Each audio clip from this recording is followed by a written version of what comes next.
കഴിഞ്ഞ ചൊവ്വാഴ്ച 20 ലക്ഷം കോടി രൂപയുടെ മാർക്കറ്റ് ക്യാപ്പ് എന്ന മൈൽ സ്റ്റോൺ മറികടന്ന റിലയൻസ് ഇൻഡസ്ട്രീസ് കഴിഞ്ഞ ട്രേഡിംഗ് സെഷനിൽ 0.2% ഇടിഞ്ഞ് 2941 ക്ലോസിംഗ് നൽകി.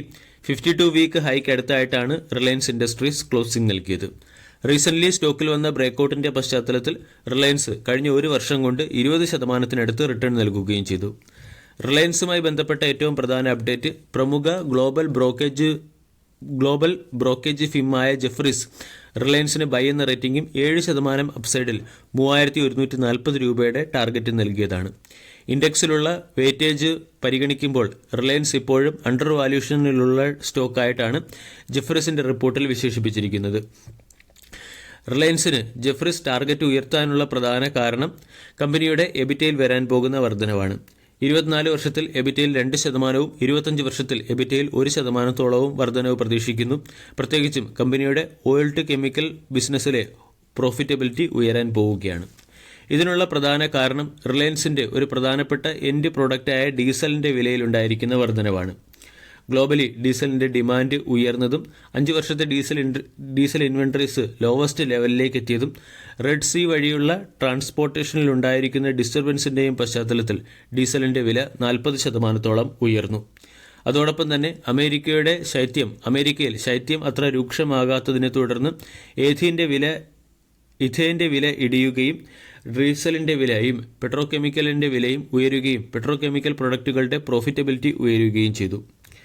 ഡീസൽ പ്രൊഡക്റ്റുകളുടെ മാക്സിമം ട്രാൻസ്പോർട്ടേഷൻ നടക്കുന്ന റെഡ് സീ റൂട്ടിൽ യമൻ ഹൂതികളുടെ അറ്റാക്കിനെ തുടർന്ന് റെഡ് സീ വഴിയുള്ള ട്രാൻസ്പോർട്ടേഷനിൽ 50%-ഓളം വില ഇടിഞ്ഞതും ഡീസലിന്റെ വില ഉയർന്നതിന് പിന്നിൽ പ്രധാന കാരണമായി. റിലയൻസ് ഇൻഡസ്ട്രീസിന്റെ ഒരു എൻഡ് പ്രോഡക്റ്റിന്റെ വില ഉയർന്നതും അതേസമയം ഇതിനാവശ്യമായ റോ മെറ്റീരിയലിൽ റിലയൻസിന് വളരെ ഡിസ്കൗണ്ട് റേറ്റിൽ ലഭിക്കുന്നതും മൂലമാണ് കമ്പനിയുടെ പ്രോഫിറ്റബിലിറ്റി ഉയർന്നത്. റിലയൻസ് ഏറ്റവും അധികം വാങ്ങുന്നത് വെനിസുലിൻ ഓയിലാണ്. വെനിസുലിൻ ഓയിൽ വാങ്ങുമ്പോൾ റിലയൻസിന് ഏകദേശം $8 പെർ ബാരൽ എന്ന റേറ്റിൽ ഡിസ്കൗണ്ട് ലഭിക്കുന്നു. ഇതിന്റെ പശ്ചാത്തലത്തിലാണ് ജെഫ്രീസ് പറയുന്നത് 2024 ഫിനാൻഷ്യൽ ഇയറിലെ ക്വാർട്ടർ 4-ൽ റിലയൻസിന്റെ എബിറ്റയിൽ ഏകദേശം 22%-ഓളം വർധനവുണ്ടായേക്കും.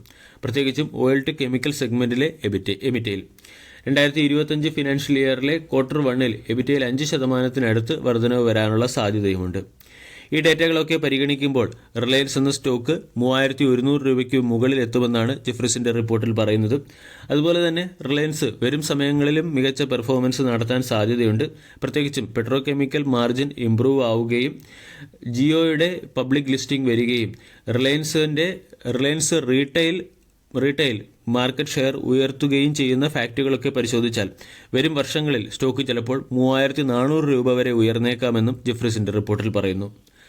റിലയൻസ് ദീർഘകാലമായി ഒരു പ്രത്യേക റേഞ്ചിൽ കൺസോളിഡേറ്റ് ചെയ്തുകൊണ്ടിരുന്ന സ്റ്റോക്കായിരുന്നു. 2250 രൂപയുടെ സപ്പോർട്ടും 2700 രൂപയുടെ റെസിസ്റ്റൻസും. റീസെന്റ് സ്റ്റോക്ക് 2750 മുകളിൽ ബ്രേക്കൌട്ട് നൽകി 2941 ക്ലോസിംഗ് നൽകിയിരിക്കുന്നത്. ഇവിടെ നിന്നും 2750 എന്ന സപ്പോർട്ടിനെ റീടെസ്റ്റ് ചെയ്യുമ്പോൾ swing trading point of view നമ്മൾക്ക് പൊസിഷൻ എടുക്കാവുന്നതാണ്. രണ്ടാമത്തെ അപ്ഡേറ്റ് ടാറ്റ ഗ്രൂപ്പിലെ പ്രമുഖ കമ്പനിയായ ടാറ്റ ടെക്നോളജി ലിമിറ്റഡുമായി ബന്ധപ്പെട്ടതാണ്. കഴിഞ്ഞ ദിവസം ടാറ്റ ടെക്നോളജി 2.6% ഉയർന്ന് 1153 ക്ലോസിംഗ് നൽകി. 52 വീക്ക് ഹൈ 1400, 52 വീക്കിലോ 1071. ടാറ്റ ഗ്രൂപ്പ് തൈവാൻ ബേസ്ഡ് ആയിട്ടുള്ള സെമി കണ്ടക്ടർ ചിപ്പ് മാനുഫാക്ചറിംഗ് കമ്പനികളുമായി സഹകരിച്ച് ഗുജറാത്തിൽ സെമി കണ്ടക്ടർ മാനുഫാക്ചറിംഗ് പ്ലാന്റ് സ്ഥാപിക്കാൻ പോകുന്നു എന്നുള്ളതാണ് ടാറ്റ ടെക്നോളജിയുമായി ബന്ധപ്പെട്ട പ്രധാന update.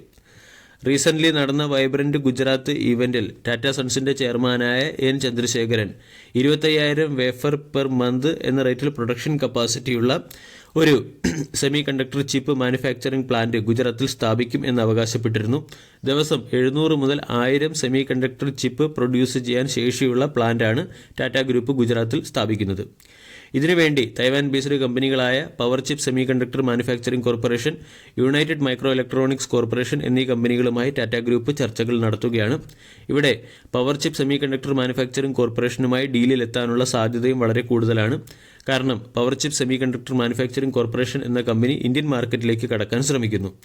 United Microelectronics chip എന്ന കമ്പനി 14 nm സൈസുള്ളതും Powerchip Semiconductor Manufacturing company 60 മുതൽ 40 nm സൈസുള്ളതുമായ സെമി കണ്ടക്ടർ ചിപ്പുകളാണ് മാനുഫാക്ചർ ചെയ്യുന്നത്.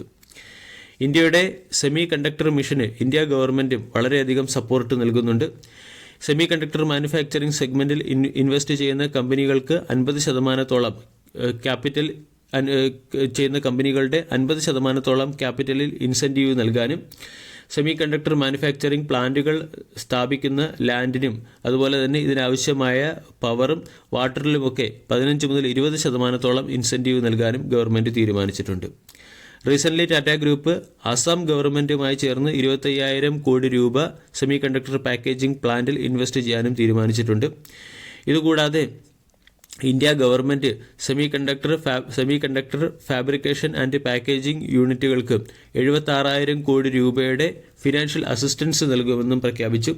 ഇതിൻ്റെയൊക്കെ പശ്ചാത്തലത്തിൽ ടെക്നോളജി ബേസ്ഡ് സെക്ടറിൽ പ്രത്യേകിച്ചും സെമി കണ്ടക്ടർ ചിപ്പ് മാനുഫാക്ചറിംഗ് സെഗ്മെൻറ്റിലേക്ക് ടാറ്റ ഗ്രൂപ്പ് കടക്കാനുള്ള സാധ്യത വളരെ കൂടുതലാണ്. ഇതിൻ്റെ പശ്ചാത്തലത്തിൽ ടാറ്റ ടെക്നോളജി എന്ന സ്റ്റോക്കിനെ നമ്മൾക്ക് ഫോക്കസ് ചെയ്യാം. ടാറ്റ ടെക്നോളജിയുടെ സപ്പോർട്ട് 1100 റെസിസ്റ്റൻസ് 1200. വീഡിയോ എല്ലാവർക്കും ഇഷ്ടമായി എന്ന് വിശ്വസിക്കുന്നു. Thank you.